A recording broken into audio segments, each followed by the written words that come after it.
মোৰ চেনেললৈ আপোনালোকক সকলোকে স্বাগতম জনাই আজি মই এয়া বনালোঁ চিকেনৰ লগত তিল দিয়া মই চিকেনৰ ৰেচিপি বনালোঁ। এয়া মই তিলখিনি ভালকৈ ধুই এখন কেৰাহীত গন্ধ ওলোৱালৈকে মই ভাজিলোঁ।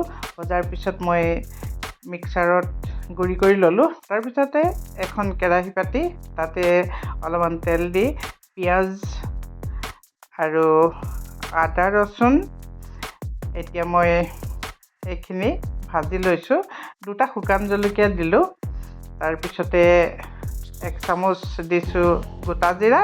তাৰপিছতে লং ইলাচি ডালচেনি মই দি এইখিনি পিঁয়াজখিনি কালাৰ চেঞ্জ হোৱালৈকে ভাজি মই এখন প্লেটত কাঢ়ি ল'লোঁ।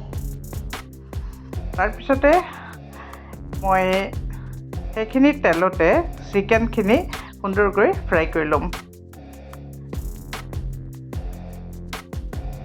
চিকেনখিনি ফ্ৰাই হ'ল, এইখিনি মই কাঢ়ি ল'লোঁ কেইটামান জিৰা দি সেইখিনি তেলতে।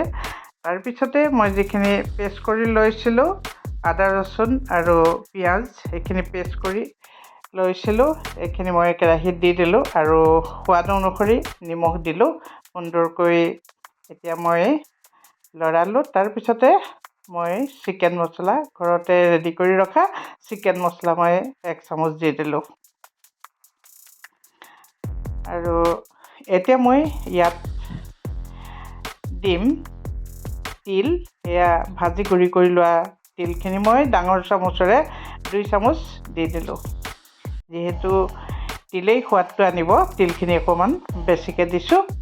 এতিয়া মই এইখিনি সুন্দৰকৈ মিলাই লৈ তাতে মই দি দিম ফ্ৰাই কৰি লোৱা চিকেনখিনি।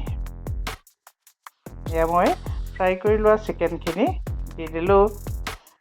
এতিয়া পুনৰ